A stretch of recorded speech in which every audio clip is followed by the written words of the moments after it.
4 ITV companies have lost their licences in the franchise auction held by the Independent Television Commission. Thames, TVAM, TVS and TSW will be replaced by rival operators when the new Channel 3 network begins broadcasting in 1993.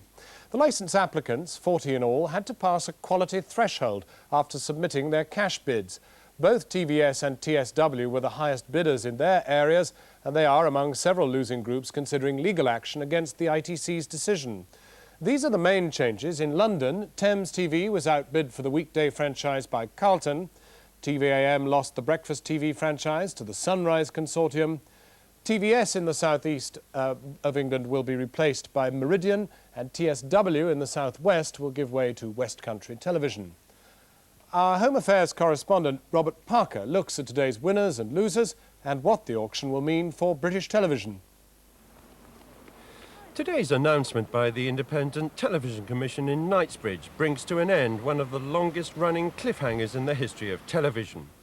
A situation created by the Broadcasting Act of 1990, which suggested that the 16 ITV franchises would no longer be awarded to those companies deemed to be the best, but to those who bid the highest price, providing certain quality thresholds had been met. In the event when the decisions arrived by fax at television offices around the country at 10 o'clock this morning, it became clear that for the most part, quality considerations had shone through, and that the highest bid was not the only factor. Indeed, 8 out of the 16 winners got their franchises with lower bids than their rivals. There were 16 franchises up for grabs, including the breakfast licence. The ITC has made 4 major changes to the existing structure. Thames Television, which for the last 23 years has run the London weekday service, is to be replaced by Carlton Television, which will commission outsiders to make all its programmes except news and will employ 1,000 fewer staff than Thames. TVS, which has operated ITV in the southeast, has lost its franchise to Meridian, even though Meridian put in a bid substantially lower. In the West Country, TSW lost its licence to the West Country TV Consortium, again, even though TSW bid twice as much. TVAM, which makes ITV's breakfast show, is to be replaced by Sunrise TV, which of the 3 competitors put in the highest bid at £34,610,000. Granada Television held on to its franchise, even though North West Television, which makes Brookside, bid 4 times as much and was thought to have a strong chance. Perhaps the biggest upset involved the displacement of Thames Television. The company which built its reputation with programmes like Minder is the single richest ITV area. It employed 1,300 people, 1,000 of whom have today been told they'll lose their jobs. It now plans to become an independent programme maker. I'm devastated on behalf of those production staff. They have worked very hard indeed for the London region and indeed for the whole network. They've carried a very heavy load on behalf of ITV, which is the #1 most popular channel in this country, principally because of Thames programmes, which are almost half the autumn schedule's successes.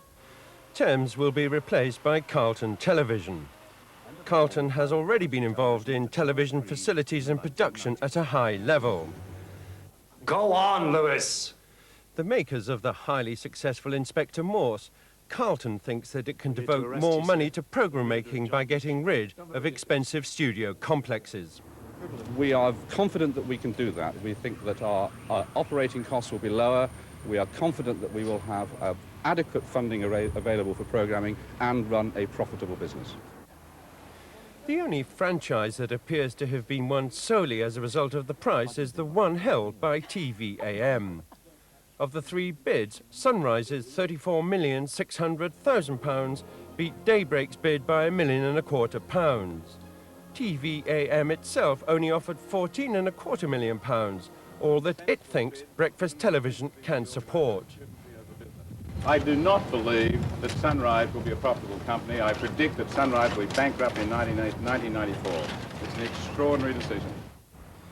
The experience of TVS, losing despite its much higher bid, is just one of several financial curiosities thrown up by the new bidding system. And the poker-like gamble that was involved in the process is illustrated by the huge variations in bids submitted for rather similar areas. Of the 5 most profitable existing TV franchise areas, London Weekday went for £43 million, while the second richest franchise in the Midlands was kept by Central for a token £2,000 a year, though they will have to pay a proportion of their annual advertising revenue as well. The London Weekend franchise was held by LWT for just £7.5 million, while the South Eastern region went for £34 million. Granada in the northwest hung on to their franchise for £9 million, a bargain compared to what some of the other franchise areas cost. And in his statement this morning, ITC chairman George Russell referred to how big a gamble Central Television had taken by bidding only £2,000. Given the fact that he was able and had the nerve to take that risk, he should probably also be given the £1 million and fired the next day as well. It's very risky. Originally, the then Prime Minister, Mrs. Thatcher, had intended in the government's broadcasting white paper that the ITV franchises should be decided solely on the basis of the largest bid.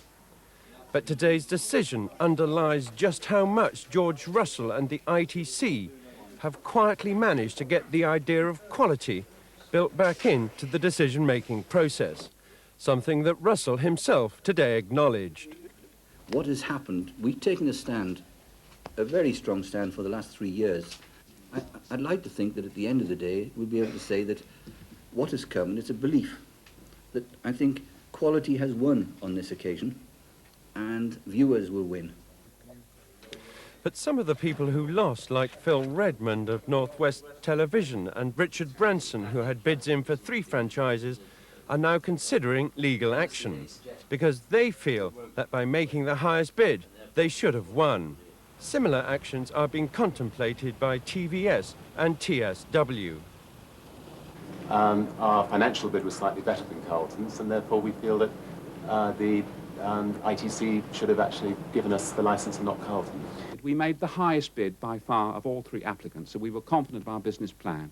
I shall certainly be talking to my colleagues at the board to consider our next action, which may well involve legal resource. But the future that ITV companies like LWT were celebrating tonight with champagne is an uncertain one. For from 1993, the national network of programmes will be decided on by a new figure in television called the Central Scheduler. The ITV companies like LWT will have no guaranteed access to the national network as they've had in the past. And in Europe, other television groupings are looking hungrily at Britain, now that what they regard as the crazy franchise system is out of the way. Robert Parker reporting. Abroad, the